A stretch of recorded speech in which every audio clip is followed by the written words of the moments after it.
ए वतन तुझ पे कुर्बान है जिंदगी, ए वतन तुझ पे कुर्बान है जिंदगी, ए वतन तुझ पे सब कुछ लुटा देंगे हम। दुनिया में मुसलमानों ने अपनी कौम, अपने मुल्क और अपने वतन के लिए बेशुमार कुर्बानियां दी हैं।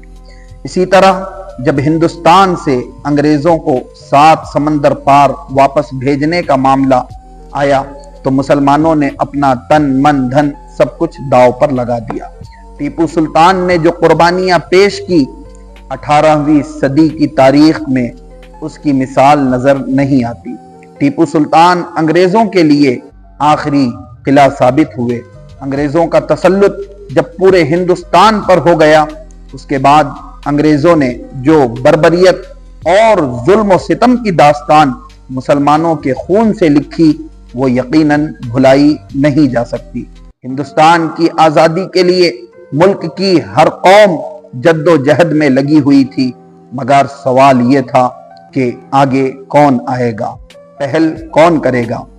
जब हिंदुस्तानी आवाम इसी कशमकश का शिकार थी उस वक्त दिल्ली की सरजमीन से, दिल्ली की जामा मस्जिद से एक आवाज अंग्रेजों के खिलाफ रोक की बुलंद होती है और इस आवाज को बुलंद करने वाला कोई और नहीं था बल्कि वो मर्द मुजाहिद था जिसे दुनिया अल्लामा फजल हक खैराबादी के नाम से जानती, मानती और पहचानती है।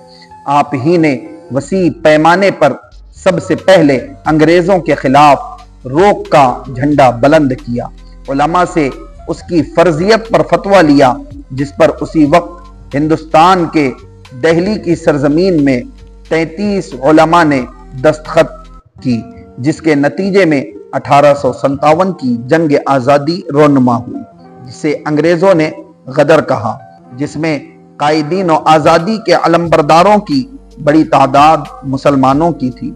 लाखों अवाम अहले सुन्नत ने अपना खून नजर करके हुब्बुल वतनी यानी वतन से मोहब्बत का सबूत पेश किया।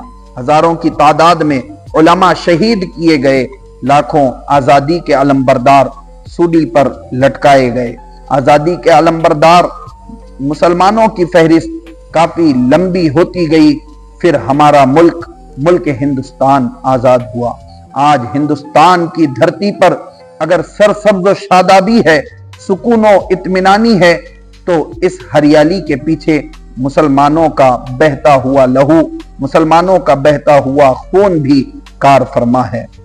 हरारत ईमानी से गर्म खून ही ने इस मिट्टी को जरखेज बना रखा है। हम दुआ करते हैं कि अल्लाह ताला हमारे इस वतन अजीज की हर तरीके से हिफाजत फरमाए और इस वतन अजीज के उन मुजाहिदीन की जिन्होंने जंग आज़ादी में हिस्सा लिया, तमाम की कुर्बानियों को हमें याद करने की तौफीक अता फरमाए और याद रखने वाला हमें बनाए, हमें एहसान करने वालों का एहसान मंद बनाए, अपने मोहसिनों के एहसान को याद रखने वाला अल्लाह ताला हम तमाम को बनाए। सरफरोशी की तमन्ना अब हमारे दिल में है, देखना है जोर कितना बाजुए कातिल में है। मेरी गुजारिश है कि जंग आज़ादी के मुजाहिदीन की कुर्बानी को जानने के लिए हमारे इस चैनल हुब्बे असलाफ को सब्सक्राइब करें, वीडियो को शेयर करें, लाइक करें, कमेंट करें।